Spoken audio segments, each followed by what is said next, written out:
Olá, bem-vindo ao canal da Clínica Facton.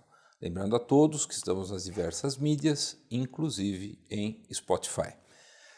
Faremos uma entrevista que eu considero importante porque muitas vezes o aneurisma, principalmente os aneurismas abdominais, eles não são diagnosticados e muitas vezes têm poucos sintomas e podem ser de alta gravidade e mortalidade. Para isso nós chamamos aqui o Tiago Matiaso Vieira de Castro, já o conheço faz tempo, colega nosso. Ele faz parte da retaguarda do Hospital Oswaldo Cruz, ele é cirurgião vascular e endovascular, ele vai explicar isso para nós, o que é um cirurgião endovascular, e assistente no hospital público aqui, municipal aqui da região, e onde ele faz a mesma área. Então, Tiago, prazer estar com você, já te conheço faz tempo, né? Quem faz essa área tem que ter uma mão muito boa, né? E um olho muito bom para colocar tudo no lugar certo e arrumar. Não é fácil o que você faz e você sempre teve uma mão excelente. Obrigado por você ter vindo aqui, que você vai trazer umas informações importantes para nós. Eu que agradeço o convite. Vou falar um pouco do aneurisma de aorta abdominal, né? Que é uma patologia silenciosa, na maioria das vezes, é diagnosticada por métodos de imagem, na maioria das vezes não dedicados a procurar o aneurisma. É um achado de exame. Um achado de exame. Você tem pedra na vesícula, vai fazer um ultrassom, tem uma doença intestinal, uma doença diverticular, vai fazer um exame de imagem e lá aparece um aneurisma. Por isso que nós estamos te chamando. Aí aparece aí o que nós vamos fazer com isso, né? Então vamos começar. O que é aneurisma, Tiago? O aneurisma é uma dilatação focal de uma artéria, por definição, quando essa dilatação é maior do que 50% do diâmetro esperado para essa artéria. Quer dizer, ela dá uma largada. Ela dá uma largada, não ela toda, senão seria mais uma ectasia, mas num segmento delimitado dessa artéria, né? Quando a gente fala em aorta abdominal, nós falamos acima de 3 centímetros. Acima desse valor, essa dilatação, a gente já começa a usar a definição de aneurisma. Entendi. E tem tipo, por exemplo, pode acontecer no corpo inteiro, cérebro, tórax, abdômen, membros, né? Pode acontecer também. Pode. E quais os tipos? Basicamente assim, em termos de morfologia, a gente vai falar no fusiforme, que é o mais comum, né? Uma dilatação meio em fuso da artéria, e dilatação sacular, né? Uma falha na parede forma como se fosse uma saculação. Como se fosse um divertículo. Essas são as dilatações, os tipos mais comuns de aneurisma, né? Pode dar em qualquer território arterial, intracraniano, membros inferiores, aorta abdominal. Nos aneurismas de aorta, de fato, o segmento infrarrenal, abaixo da saída das artérias, né, renais, é o local mais acometido. 80% dos aneurismas... Então, é a parte abdominal que é a mais acometida. A parte abdominal. Então, é o que requer um pouquinho mais de vigilância, né? E aí, assim, qual que é o sexo e a faixa etária mais comum para isso? A idade por si só é um fator de risco, então acima dos 65, 70 anos é a faixa etária mais acometida, e em homem é mais comum, 4 a 5 vezes mais comum em homem do que em mulher a ocorrência do aneurisma. Como fator de risco, né, o fator de risco isolado mais importante é o tabagismo. Aí também existe a hiperlipidemia, né, o colesterol descontrolado, o doente hipertenso, também a hipertensão descontrolada vem a ser um fator de risco. História familiar, existe também uma certa hereditariedade na ocorrência de aneurisma, mas como fator isolado, se há um que a pessoa deve parar para evitar o aneurisma, é o tabagismo. Aí explica pra gente, Tiago, assim, porque o vaso arterial, diferente da veia, ele tem diversas camadas, né? Sim. O que acontece? Essa camada, ela endurece, enfraquece? Como é que é a fisiopatogenia da doença? O aneurisma é uma doença, de certa forma, degenerativa, né? A artéria tem 3 camadas, uma íntima, uma média, que é uma camada muscular, e uma adventícia. O aneurisma é relacionado mais a um enfraquecimento, né, dessa camada média. Principalmente o cigarro aumenta certas enzimas na parede da artéria que acaba degenerando. Então ela vai enfraquecendo e com a pulsação, né, a pressão arterial, principalmente quando não controlada, vai criando um regime de hipertensão nessa parede da artéria que ela vai dilatando, dilatando, dilatando, até que pode chegar a um ponto de rotura, né? E tudo que se deve evitar é chegar à rotura, porque aí o índice de mortalidade nos melhores centros do mundo é acima de 90%. O sangramento é importante. Tiago, quais os sintomas, né, que uma pessoa que tem um aneurisma abdominal pode ter? São diversos, né, dependendo da área que for acometido. Então, mas tenta dar um panorama aqui para nós. Pois é, o aneurisma, ele, na grande maioria das vezes, ele é assintomático. A pessoa, quando ela é mais magra, às vezes ela pode notar uma hiperpulsatilidade no abdômen. Que é bem, a gente que é médico olha e fala, opa, tem. Não está legal, viu? Isso aí não está muito, né, muito legal.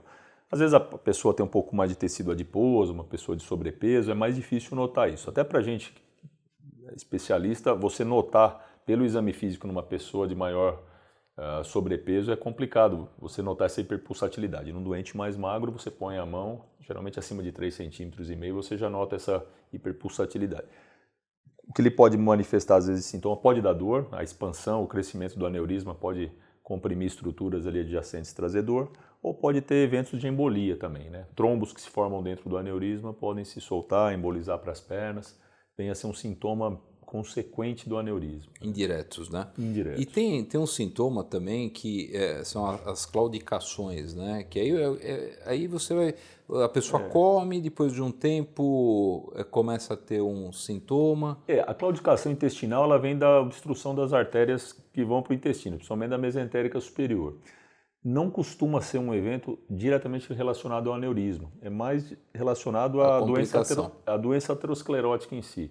Quando você obstrui, geralmente, 2 das 3 artérias que vão para o intestino, tronco celíaco, mesentérico superior e inferior, se 2 estão obstruídas, a ocorrência da claudicação é mais significativa. E é isso, o doente come, passa um tempo, a hora que demanda mais sangue para fazer a digestão, esse sangue não chega e a pessoa tem a dor. Que é uma coisa, é um diferencial, então, de obstrução de aneurisma. Tá. Existem alguns casos, e assim não é infrequente, a gente pegar aneurisma da artéria esplênica, aquela artéria que vai em direção até o baço e tal. E tem muita gente que resolve operar ou fica preocupado. Tem indicação de mexer nisso? Ou tem algum sintoma? Vale a pena? O aneurisma de artéria esplênica, ele também tende a ser um aneurisma degenerativo. Existem os aneurismas de artéria mesentérica superior, por exemplo, que já são mais micóticos. Às vezes vem de endocardite, que emboliza, há um enfraquecimento da parede da mesentérica superior por contaminação.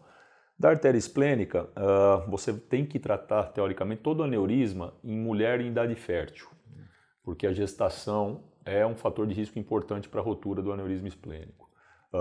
Ou em barriga cresce. E toda alteração que vem da gestação, né? Então, é importante tratar nesses pacientes e também nos pacientes com hipertensão porta. Na população em geral, a gente vai falar em tratamento normalmente acima de 2,5 cm, né, desse aneurisma de artéria esplênica, ou se está tendo um crescimento rápido em exames comparativos. Tá. E aí, uma pergunta, quais exames que... assim, você já falou, de repente achou no ultrassom, achou numa tomografia, mas aí eu encaminho para o Tiago. Falou, Tiago, apareceu um paciente aqui que está com aneurisma, estou mandando para você. Que exames que você costuma pedir? O exame de rastreamento é o ultrassom. Um exame rápido, bem acessível, barato, não invasivo. Né?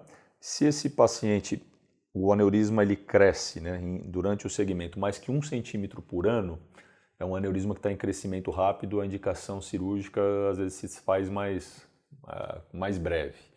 Ou se esse aneurisma ultrapassa 5,5 centímetros de diâmetro. Tem autores que falam em 5,5 para homem, 5 para mulher, porque a partir desse tamanho de 5 centímetros, 5,5 centímetros, o risco de rotura vai ficando exponencial. Por exemplo, com 6 centímetros chega a 10% ao ano de rotura, 7 vai para 30%, 8 vai para 50% ao ano, é muito alto, né? Então, a partir de 5,5, quando o ultrassom detecta esse diâmetro, você tem que pensar em cirurgia. E aí, o exame de escolha para programação cirúrgica é uma tomografia com contraste.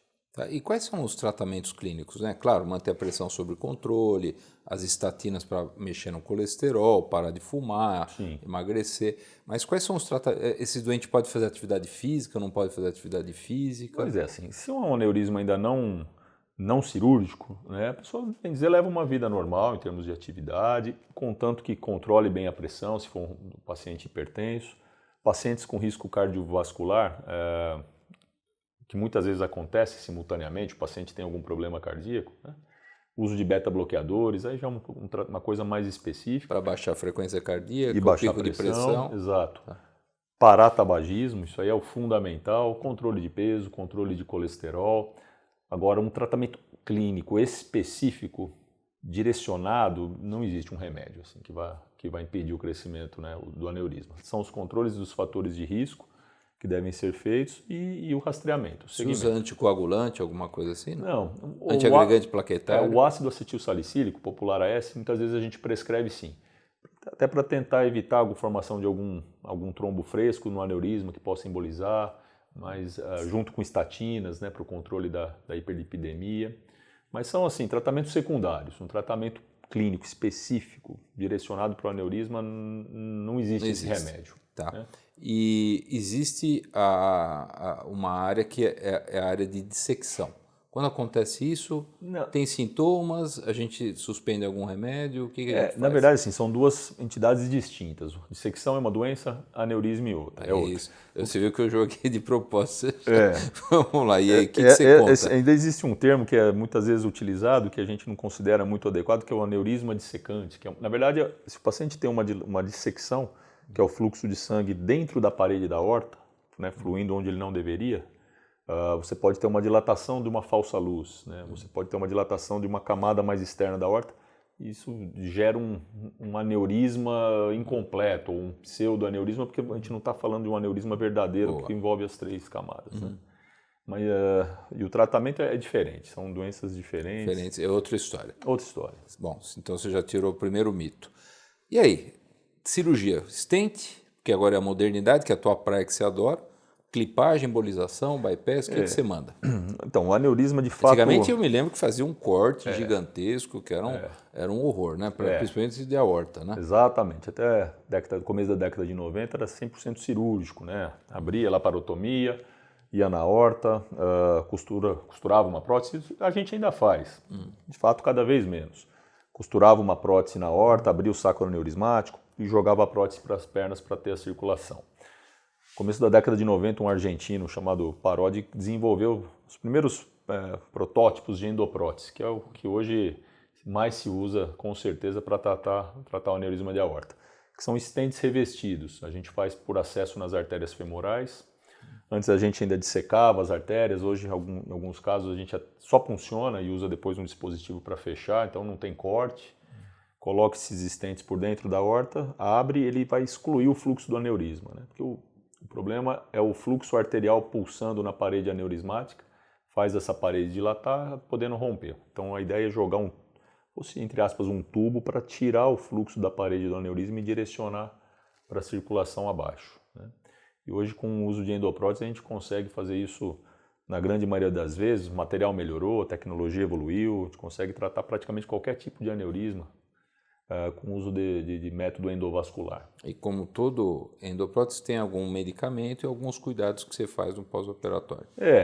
Basicamente a gente faz também um segmento depois para ver se está totalmente excluso esse aneurisma, se o fluxo do sangue não está mais acontecendo no saco aneurismático.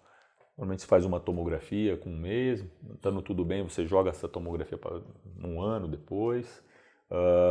Medicamento, ácido acetilsalicílico, também não requer grandes o clopidogrel, qualquer um desses. Antiagregante plaquetário, tá tudo certo. Está de bom tamanho, junto com o controle. Sempre importante ressaltar a importância de controle clínico de fator de risco. Né? Cigarro, pressão, tabagismo, controle de sobrepeso. E aí, Tiago, é assim, como é uma doença crônica, corre o risco de você mexer numa área e aparecer em outro lugar? É frequente isso? Não é frequente, mas existe associação de aneurismas em diferentes locais. Então, por exemplo, o aneurisma de artéria poplítea, né, que são as artérias aqui atrás do joelho. existe uma correlação alta com aneurisma de aorta abdominal. Né? 1/3 dos pacientes, mais ou menos, se você achar um aneurisma hipoplítico, procura a aorta, que pode ter. Essa seria artérias ilíacas, que são depois da bifurcação da aorta na pelve também. A associação é enorme entre aneurisma de aorta e aneurisma de artéria ilíaca. Muitas vezes acontecem concomitantemente, a gente acaba tratando tudo no mesmo ato. Né? Então, sim, tem que investigar. Achou um aneurisma, na verdade, a gente investiga... Tem que fazer olhar tudo. Investiga tórax, abdômen e membro inferior. Boa. Bom, acho que a gente já falou bastante coisa, né? Agora, novidades da área e dicas. Assim, a novidade vem do tratamento com uso de endoprótese, né? O tratamento endovascular, como eu falei antes, existiam certas restrições anatômicas. Hoje praticamente não há mais, ou são casos de exceção. Hoje consegue tratar aneurismas que vêm falando da minha parte, né? Que quando pega saindo do coração é mais cirurgião cardíaco que trata. A gente trata geralmente aqui da aorta descendente para baixo. Com o uso de endopróteses ramificadas, se consegue fazer isso na grande maioria das vezes por métodos menos invasivos do que abrir um tórax e um abdômen. Em termos de dicas, basicamente ter uma boa saúde, não fumar, controlar bem pressão, controlar bem colesterol. Em termos de rastreamento, acima de 65 anos, principalmente o paciente que já fumou, fuma, ou paciente que tem um histórico familiar de aneurisma, né, principalmente em parentes de primeiro grau, fazer pelo menos um ultrassom de abdômen para ver se está tudo bem. Que vai bem, é um exame barato, fácil de fazer. Exatamente. Em qualquer lugar pode ser feito no Brasilzão, dá para fazer. Em qualquer lugar ele acha para fazer. Basicamente é isso, né? E se cuidar, né? Cuidar bem da saúde. Isso que é importante. Bom, Thiago, eu queria te agradecer, você sabe muito, né? Foi um prazer estar aqui com você, eu acho que você trouxe bastante informação. Queria te agradecer, obrigado, viu? Eu que agradeço a oportunidade, sempre prazer. Tá bom, um abraço.